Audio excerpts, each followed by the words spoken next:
আজরাইল আলাইহিস সালাম ইব্রাহিম আলাইহিস সালামকে বললেন, ও ইব্রাহিম নবী, আপনি কিছুক্ষণের জন্য অন্যদিকে ঘুরে তাকায়া দেন, আর আমি যে বেশে আমি বৎকারের রূহটা কবজ করি সেই বেশটা আমি ধারণ করি।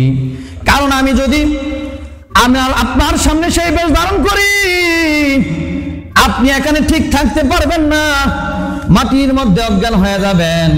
এজন্য আপনি যেহেতু দেখতে চাচ্ছেন, অন্যদিকে ঘুরে তাকান। আমি সুরতটা যখন ধারণ করব তখন আপনাকে বলবো, তখন আপনি আমার দিকে তাকাবেন। এই কথা বলার পরে ইব্রাহিম আলাইহিস সালাম অন্যদিকে ঘুরে তাকিয়ে গেছে। যাওয়ার পর যে সুরত নিয়ে বৎকারের রূহটা কবজ করে আজরাইল আলাইহিস সালাম সেই সুরত ধারণ করছে। দিনে আকা কুফর কো মিঠায়া, কুফর কো মিঠা কর সদাকত বাতায়া, বালাগাল উলা বিকামালিহি কাশাফাদ দুজা বিজামালিহি, হাসানাত জামিউ খিসালিহি, সাল্লু আলাইহি ওয়া আলিহি। জিকির করি লা ইলাহা ইল্লাল্লাহ, লা ইলাহা ইল্লাল্লাহ, লা ইলাহা। মোহাম্মতে সকলেই লা ইলাহা ইল্লাল্লাহ, লা ইলাহা ইল্লাল্লাহ, লা ইলাহা ইল্লাল্লাহ, লা ইলাহা, লা ইলাহা ইল্লাল্লাহ মুহাম্মাদুর রাসূলুল্লাহ। জোরে জোরে পড়েন সাল্লাল্লাহু আলাইহি ওয়াসাল্লাম। কাউনান কো মুখতারে খুদা তুমকো বানায়া, কাউনান কো মুখতারে খুদা তুমকো বানায়া, উম্মত के निगहबान खुदा तुमको बनाया, उम्मत के निगहबान खुदा तुमको बनाया। या रब मेरे आँखों में समा जाए मदीना, या रब मेरे आँखों में समा जाए मदीना, मौदद से मेरा दिल में तमन्नाए मदीना, मौदद से मेरा दिल में तमन्नाए मदीना। আলহামদুলিল্লাহ, সমস্ত প্রশংসা সেই মহান রব্বুল আলামিনের দরবারে, যেই মহান মালিক, যেই মহান রব আমাদেরকে দুনিয়ার সমস্ত ঝামেলা থেকে, বিভিন্ন ব্যস্ততা থেকে বিরত রেখে, যেই মহান মালিক আল্লাহ তাআলার মহানেক হুকুম পবিত্র শুক্রবারের নামাজ জামাতের সাথে আদায় করার লক্ষ্যে আল্লাহ তাআলা ভালোবেসে মহব্বত করে আমাদেরকে আল্লাহ তাআলার ঘরে আসার এবং বসার তৌফিক দান করেছেন, সে মহান রব্বুল আলামিনের দরবারে সকলে একবার দিল থেকে শুকরিয়া আদায় করি। সকলে বলে আলহামদুলিল্লাহ। আলোচনা চলতেছিল যে দুনিয়ার মধ্যে কোনো মানুষ চিরজীবন থাকতে পারবে না। যে যতই ক্ষমতার বাহাদুরি দেখাক না কেন, যতই টাকার অহংকার দেখাক না কেন, যে যতই চেষ্টা করুক দুনিয়ার মধ্যে থাকার জন্য, দুনিয়াতে কোনো মানুষ চিরজীবন থাকতে পারবে না। এটাই হলো বাস্তব কথা। আমি যতই তাল বাহানা করি, আমি এই দুনিয়ার মধ্যে চিরস্থায়ীভাবে থাকতে পারবো না, এটাই সত্য কথা। দুনিয়ার কোনো মানুষ অর্থের দ্বারা, টাকার দ্বারা, সম্পদের দ্বারা, ক্ষমতার দাপট দ্বারা মৃত্যুকে ঠেকাইতে পারবে না, এটা ইতিহাস আছে। যে মৃত্যুকে যদি টাকা দ্বারাই ঠেকানো যাইতো, তাহলে দুনিয়ার মধ্যে বড় বড় বাদশা চলে গেছে, নমরুদ চলে গেছে, কোটি কোটি লক্ষ লক্ষ বিলিয়ন এমন সম্পদ তার ছিল। যদি টাকা দিয়েই মৃত্যু থেকে রেহাই পাইতো, সবার আগে দুনিয়ার মধ্যে বেঁচে থাকতেন নমরুদ। ঠিক না বে ঠিক? জোরে বলেন। এই টাকা দ্বারা যদি মৃত্যুকে ঠেকানো যাইতো, তাহলে কারণ দুনিয়া থেকে বিদায় হইতো না। কারণ এই কারণের এত সম্পদ ছিল যে সম্পদের হিসাব সে নিজেও জানতো না, এত কোটি কোটি সম্পদ তার ছিল। তাহলে এই সম্পদ দ্বারা যদি মৃত্যু থেকে মানুষ রেহাই পাইতো, তাহলে কারণ দুনিয়ার মধ্যে জীবিত থাকতো। ঠিক না বে ঠিক? জোরে বলেন। এই পৃথিবীর রাজত্ব এই পৃথিবীর বাদশা যদি এই মৃত্যু থেকে ঠেকানোর সিস্টেম থাকতো, রাজত্ব যদি পৃথিবীর মধ্যে মানুষকে বাঁচিয়ে রাখতে পারত, সুলাইমান আলাইহিস সালাম তার কথায় সমস্ত মাকলুক উঠা বসা করছে, যা বলছে তিনি তাই হয়ে গেছে। যদি রাজত্বর মালিক হওয়ার পরে যদি মৃত্যু এই রাজত্ব মালিক হওয়ার পরে মৃত্যুকে ঠেকাইতে পারত, তাহলে সুলাইমান আলাইহিস সালাম আজ পর্যন্ত বেঁচে থাকতেন। ঠিক না ঠিক জোরে বলেন?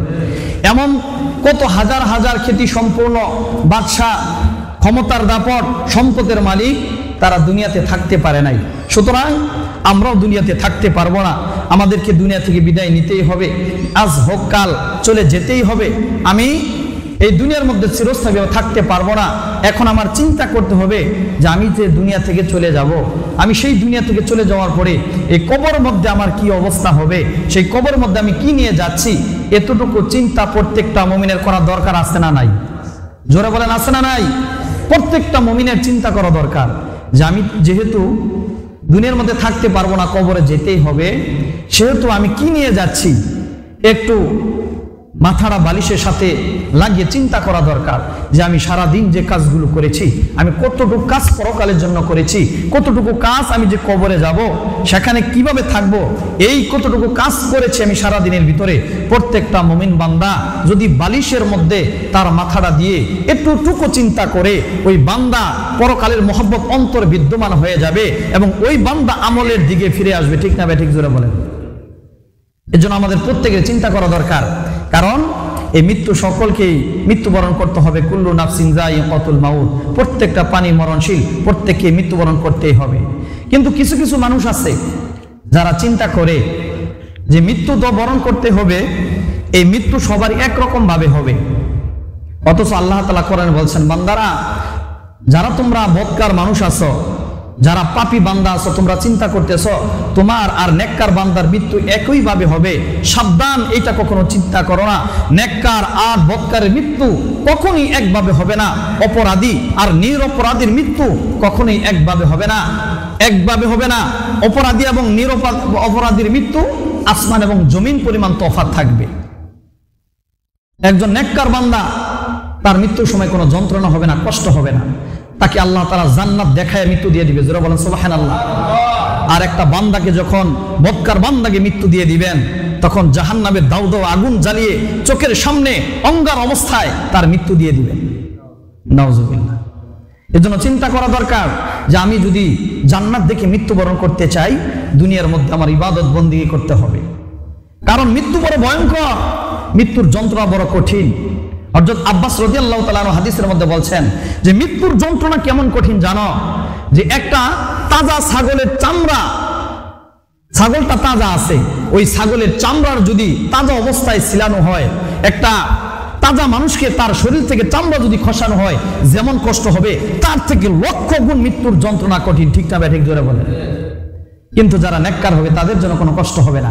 হযরত ইব্রাহিম আলাইহিস সালাম আজরাইল আলাইহিস সালামকে একদিন বললেন, আজরাইল তুমি দয়া করে আমাকে একটা সূরত দেখাও, তুমি যে সূরতে বদকারের জানটা তুমি কবজ করো, সেই সূরতটা একটু আমাকে দেখায় দাও।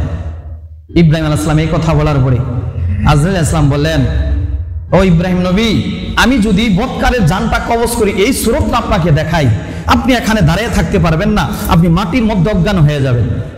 ইব্রাহিম আলাইহিস সালাম বললেন, আজরাইল আমার খুব আশা, আমার খুব মনের ভিতর আশা, আমি দেখব কোন সূরতে তুমি বদকারের গুনাহগারের জানটা তুমি কবজ করো। এই কথা বারবার পিরাপিরি করতেছে। করার পরে আজরাইল আলাইহিস সালাম বললেন, ঠিক আছে, আপনি যেহেতু আমাকে পিরাপিরি করতেছেন, আপনাকে কোন অবস্থায় আমি বদকারের জানটা কবজ করি সেই সূরতটা আমি আপনাকে দেখাচ্ছি।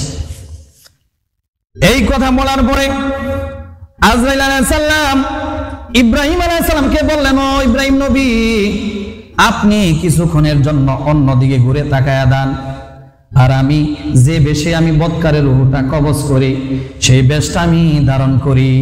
কারণ আমি যদি আপনার সামনে সেই বেশ ধারণ করি, আপনি এখানে ঠিক থাকতে পারবেন না, মাটির মধ্যে অজ্ঞান হয়ে যাবেন। এজন্য আপনি যেহেতু দেখতে চাচ্ছেন, অন্যদিকে ঘুরে তাকান, আমি সূরতটা যখন ধারণ করব তখন আপনাকে বলবো, তখন আপনি আমার দিকে তাকাবেন।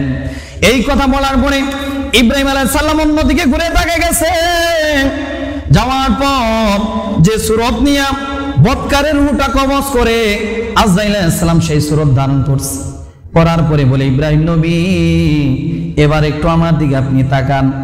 ইব্রাহিম আলাইহিস সালাম যখন ওই আজরাইল দিকে তাকাইছে, তাকানোর পর দেখে এমন বিশাল মানুষ, পা তার জমিনে, মাথা তার আসমানে, চোখ দিয়া আগুন বের হচ্ছে, শরীর দিয়া দুর্গন্ধ বের হচ্ছে, দাঁতগুলো দেখা যায় সিংহের দাঁতের মতো, এত বড় বড়।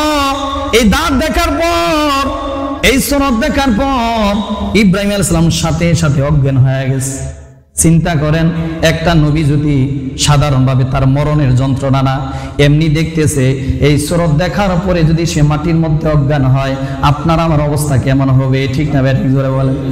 ইব্রাহিম আলাইহিস সালাম যখন মাটির মধ্যে অজ্ঞান হয়ে গেছে, অজ্ঞান হওয়ার পর কিছুক্ষণ পর যখন তার আবার জ্ঞানটা ফিরে গেছে, ফেরার পরে আজরাইল কি বলে, আজরাইল ভাই, মানুষের জন্য অন্য যদি কোনো কষ্ট না হয়, এই সূরতটা দেখা তার মানুষের জন্য সবচাইতে বেশি কষ্টকর হবে।